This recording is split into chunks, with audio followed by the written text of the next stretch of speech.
कक्षा 9वीं हिंदी कोर्स ब में संकलित कविता एक फूल की चाह, जो कि सियाराम शरण गुप्त द्वारा लिखी गई है, को आज हम पढ़ेंगे। तो कविता शुरू करते हैं। उद्वेलित कर अश्रु राशियां हृदय चिताए धधका कर, महामारी प्रचंड हो फैल रही इधर उधर, छीन कंठ मृत वत्साओं का करुण रुंदन दुर्दांत नितांत, भरे हुए था निज कृस रव में हाहाकार अपार असार। इसमें कवि कह रहा है कि महामारी की भयंकरता का चारों तरफ फैला हुआ है और उसी भयंकरता का चित्रण कवि करता है और कहता है कि चारों ओर एक महाभयंकर महामारी फैल गई है। उसके कारण पीड़ित लोगों की आंखों में आंसुओं की झड़ियां उमड़ आई थी। उनके हृदय चिताओं की भांति धधक रहे थे। सब लोग दुख के मारे बेचैन थे। अपने बच्चों को मृत देखकर माताओं के कंठ से अत्यंत दुर्बल स्वर में करुण रुंदन निकल रहा था। वातावरण बहुत हृदय विदारक था। सब ओर अत्यधिक व्याकुल कर देने वाला हाहाकार मचा हुआ था। माताएं दुर्बल स्वर में रुदन मचा रही थी, किंतु महामारी थी कि रुकने का नाम नहीं ले रही थी। और जो निर्बल पुरुष होते हैं, निर्धन पुरुष होते हैं, समाज में दबे कुचले मनुष्य होते हैं, उनके लिए यह महामारी स्वयं काल बनकर आई थी। आगे कवि लिखते हैं, बहुत रोकता था सुखिया को न जा खेलने को बाहर, नहीं खेलना रुकता उसका, नहीं ठहरती वह पल भर। मेरा हृदय कांप उठता था, बाहर गई निहार उसे, यही मानता था कि बचा लूं किसी भांति इस बार उसे। सुखिया का पिता कहता है कि मैं अपनी बेटी सुखिया को बाहर जाकर खेलने से बहुत मना करता था। मैं बार बार कहता था, बेटी बाहर खेलने मत जा, परंतु वह बहुत चंचल और हठीली थी। ठहरी तो बच्ची ही, उसका खेलना रुकता नहीं था। उसे मृत्यु का क्या भय, वो तो अपने जीवन में मस्त खेलती थी। वह पल भर के लिए भी घर में नहीं रुकती थी। मैं उसकी इस चंचलता को देखकर भयभीत हो उठता था। मेरा दिल कांप उठता था। मैं मन में हमेशा यही कामना करता था कि किसी तरह अपनी बेटी सुखिया को महामारी की चपेट में आने से बचा लूं, कम से कम इस बार तो जरूर बचा लूं। आगे कवि लिखता है, भीतर जो डर रहा छिपाए, हाय वही बाहर आया। एक दिवस सुखिया के तनु को ताप तप्त मैंने पाया, ज्वर में बिहल हो बोली वह, क्या जानूं किस डर से डर, मुझको देवी के प्रसाद का एक फूल ही दो लाकर। क्रमशः कंठ छीन हो आया, शिथिल हुए अवयव सारे, बैठा था नव नव उपाय की, चिंता में मैं मन मारे। जान ना सका प्रभात सजग से, हुई अलस कब दोपहरी, स्वर्ण घनों में कब रवि डूबा, कब आई संध्या गहरी। सुखिया का पिता इस काव्यांश का वक्ता है। वो ही अपने मुख से अपनी दशा को बता रहा है। वह कहता है, अफसोस मेरे मन में यही डर था कि कहीं मेरी बेटी सुखिया इस महामारी की शिकार न हो जाए। मैं इसी डर से डर रहा था। वही डर आखिरकार सच हो आया। एक दिन मैंने देखा कि सुखिया का शरीर बीमारी के कारण जल रहा है। वह बुखार से पीड़ित होकर और न जाने किस अनजाने भय से भयभीत होकर मुझसे कहने लगी, पिताजी मुझे माँ भगवती के मंदिर के प्रसाद का एक फूल लाकर दो। सुखिया का पिता महामारी से ग्रस्त सुखिया की बीमारी बढ़ने का वर्णन करता हुआ कहता है, धीरे धीरे महामारी का प्रभाव बढ़ने लगा। सुखिया का गला घुटने लगा, आवाज मंद होने लगी, शरीर के सारे अंग ढीले पड़ने लगे। मैं चिंता में डूबा हुआ निराश मन से उसे ठीक करने के नए नए उपाय सोचने लगा। इस चिंता में मैं इतना डूब गया कि मुझे पता ही नहीं चला कि कब प्रातः काल की हलचल समाप्त हुई और आलस्य भरी दोपहरी आ गई, कब सूरज सुनहरी बादलों में डूब गया और कब गहरी सांझ हो आई। अब कविता में आगे बढ़ते हैं।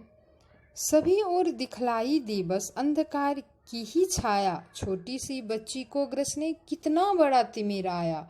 ऊपर विस्तृत महाकाश में जलते से अंगारों से झुलसी सी जाती थी आंखें जगमग जगते तारों से। सुखिया का पिता सुखिया की बीमारी के कारण हुई निराशा का वर्णन करता हुआ कहता है, सुखिया की बीमारी के कारण मेरे मन में ऐसी घोर निराशा छा गई है कि मुझे चारों ओर अंधेरा ही अंधेरा नजर आता है। अंधेरे की ही छाया घिरी दिखाई देने लगी।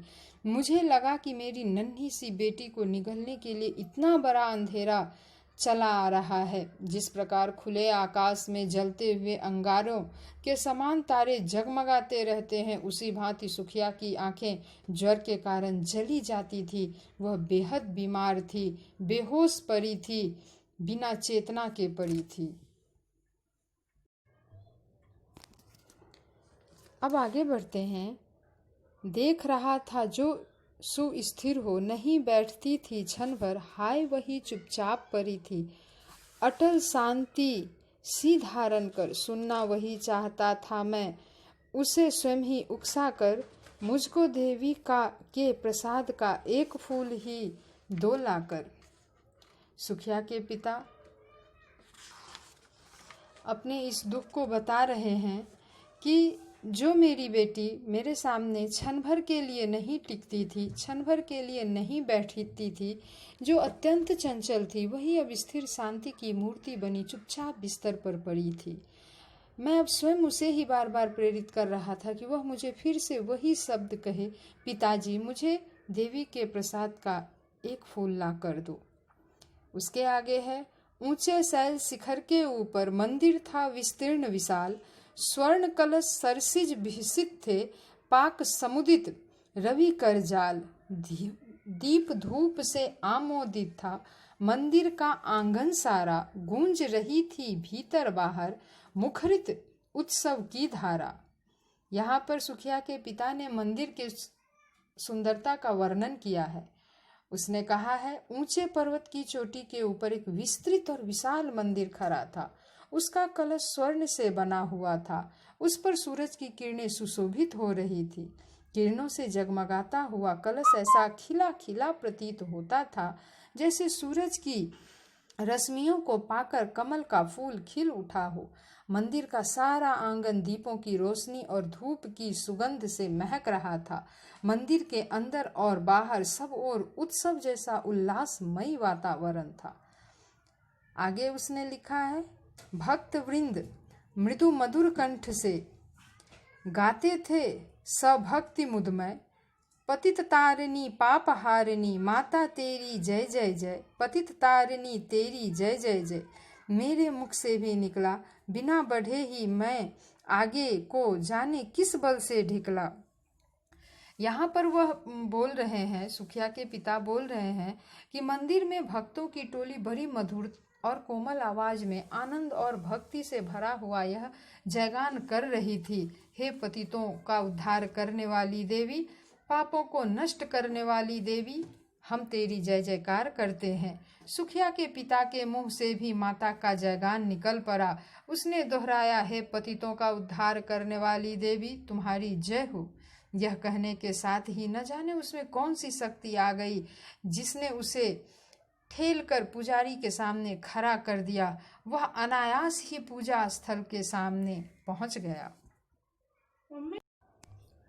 कविता में आगे की पंक्तियां हैं, मेरे दीप फूल लेकर वे अम्बा को अर्पित करके, पुजारी ने प्रसाद जब आगे को अंजलि भर के, भूल गया उसका लेना झट, परम लाभ सा पाकर मैं सोचा बेटी को माँ के ये पुण्य पुष्प दूं जाकर। देवी माँ का प्रसाद का फूल लेने के लिए सुखिया का पिता मंदिर में पहुंचा। उस समय का वर्णन करता हुआ पिता कहता है, मैं दीप और फूल माँ को भेंट चढ़ाए। मैंने दीप और फूल माँ को भेंट चढ़ाए। पूजा के फूल लेकर मैं प्रसन्न हो उठा। तभी पुजारी ने दोनों हाथों से मुझे माँ की पूजा का प्रसाद दिया, परंतु मैं फूल पाने की प्रसन्नता में उस प्रसाद को लेना भूल गया।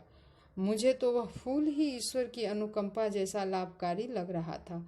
अतः मैंने यही सोचा कि जल्दी से घर जाकर अपनी बीमार बेटी को माँ की पूजा के ये फूल दूं ताकि वह स्वस्थ हो जाए।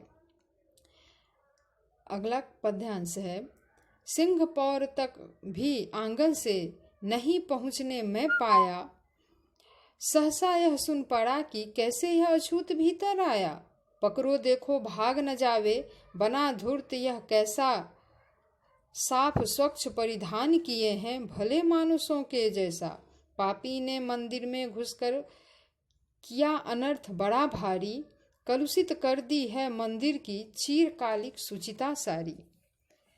सुखिया का पिता देवी के मंदिर में फूल लेने के लिए जाता है तो पहचान लिया जाता है। तब वह अपनी आप बीती सुनाते हुए कहता है, मैं पूजा करके मंदिर के मुख्य द्वार तक भी नहीं पहुंचा था कि अचानक मुझे यह स्वर सुनाई पड़ा, यह अछूत मंदिर के अंदर कैसे आया? इसे पकड़ो, सावधान रहो, कहीं यह दुष्ट भाग न जाए। यह कैसा ठग है? ऊपर से साफ सुथरे कपड़े पहनकर भले आदमियों जैसा रूप बनाए हुए है, परंतु है महापापी और नीच। इस पापी ने मंदिर में घुसकर बहुत बड़ा पाप कर दिया है।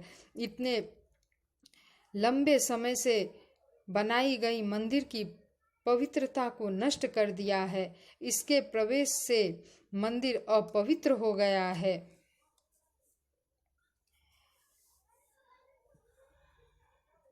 क्या हुआ? आगे सुखिया के पिता ने अपनी आप बीती सुनाई है कि ऐ क्या मेरा कलुष बड़ा है देवी की गरिमा से भी? किस बात में मैं हूँ, किसी बात में हूँ मैं आगे माता की महिमा के भी। माँ के भक्त हुए तुम कैसे करके यह विचार खोटा, माँ के सम्मुख ही माँ का तुम गौरव करते हो छोटा।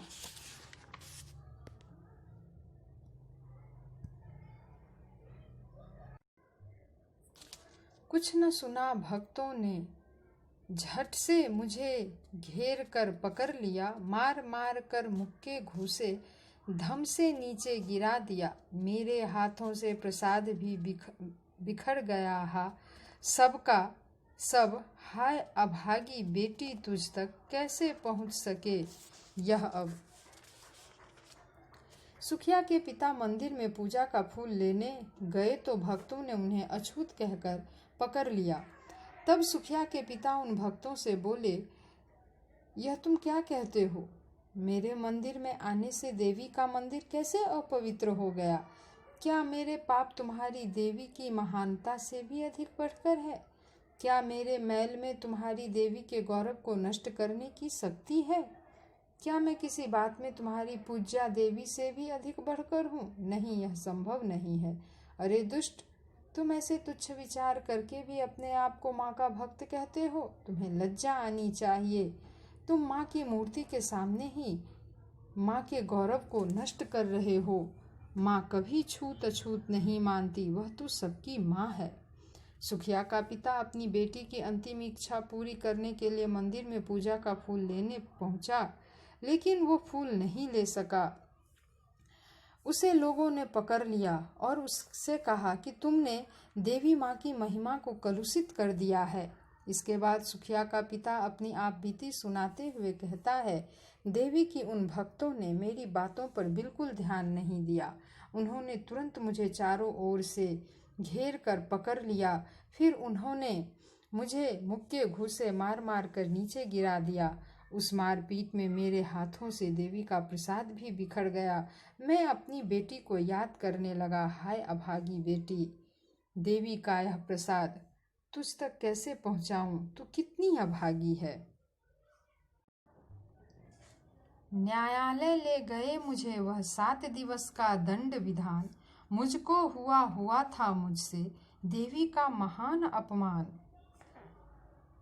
मैंने सुकृत किया दंड, वह शीश झुकाकर चुप ही रहा।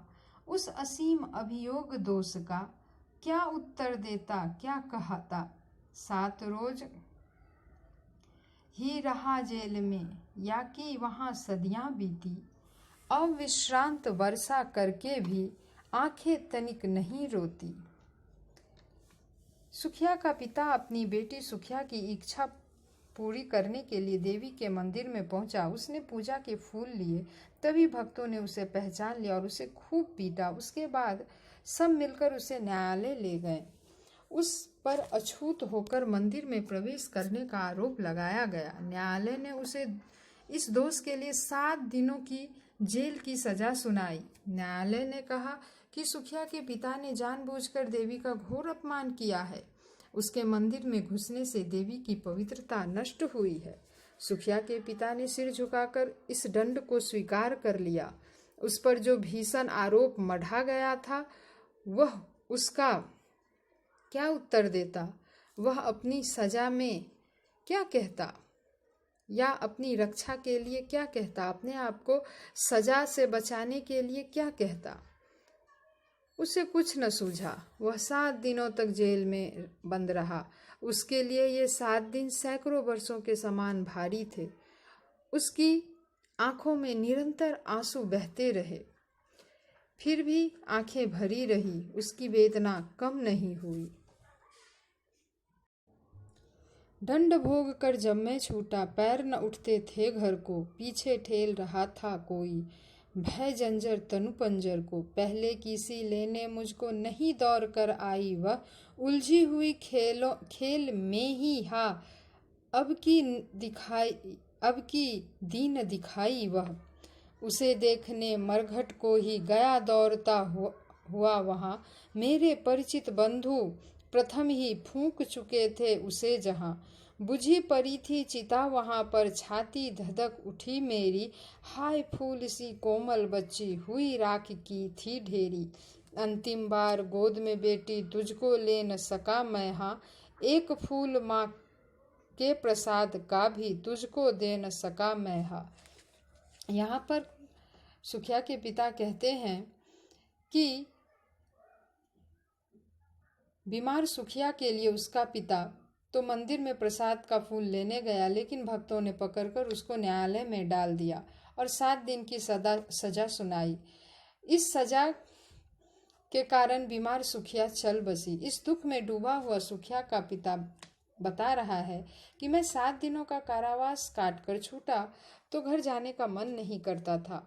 मन में कहीं लगता था कि अब मेरी बेटी जीवित नहीं रही होगी। इसलिए यूं लगता था जैसे कोई मेरे भय से जंजर अस्थि पिंजर को पीछे की ओर ढकेल रहा है। यानी इस भय से कि अब मेरे घर में मेरी बिटिया नहीं मिलेगी, आगे बढ़ने का साहस नहीं था, हिम्मत नहीं थी घर जाने की। मेरे पांव घर की ओर नहीं पड़ रहे थे। पहले मेरी बेटी मुझे देखते ही मुझे लिवाने के लिए दौड़ी चली आती थी, किंतु आज ऐसा नहीं हुआ। लगता था जैसे वह किसी खेल में उलझी हुई हो, इसलिए इस बार वह मेरे स्वागत में नहीं दिखाई दी। सुखिया के पिता को जब घर में वह नहीं दिखाई दी तो वह उसे देखने शमशान चला गया।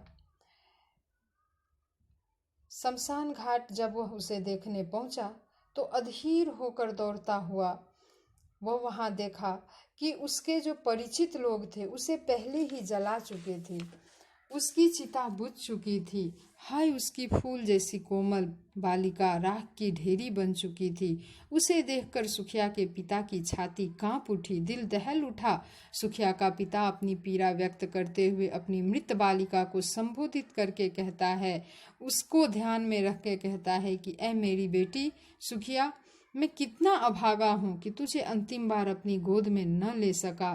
तुमने अंतिम समय में देवी माँ का प्रसाद मांगा था, प्रसाद के रूप में एक फूल मांगा था, वह भी तुमको नहीं लाकर दे सका। मैं कितना अभागा हूँ, अछूत होने के कारण सचमुच अभागा इंसान हूँ। इस तरह हम देखते हैं कि हमारे समाज में जाति प्रथा के कारण कितनी विदीर्ण कर देने वाले घटनाएं घट जाती है, किंतु सवर्ण लोगों के हृदय में इस बात का जरा भी कष्ट नहीं होता। इसमें अछूत होने के कारण वो मरणासन बेटी को एक फूल नहीं दे सकता।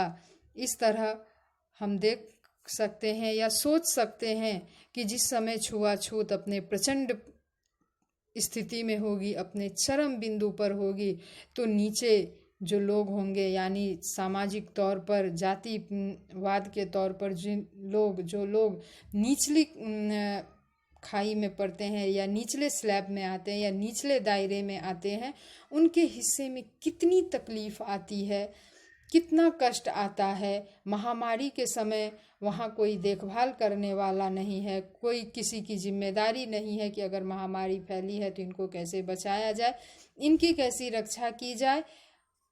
यहाँ तक कि मंदिर में भी जाने नहीं दिया जाता, प्रार्थना नहीं करने दिया जाता, वहाँ से प्रसाद नहीं दिया जाता।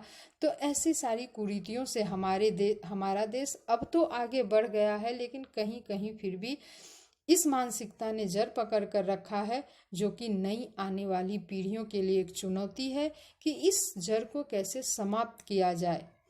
इसी चुनौती को आजकल के नई पीढ़ी को स्वीकार करना होगा और इसे समाप्त करने के लिए कार्य करना होगा। अगले बार फिर एक नए पाठ के साथ, तब तक के लिए जय।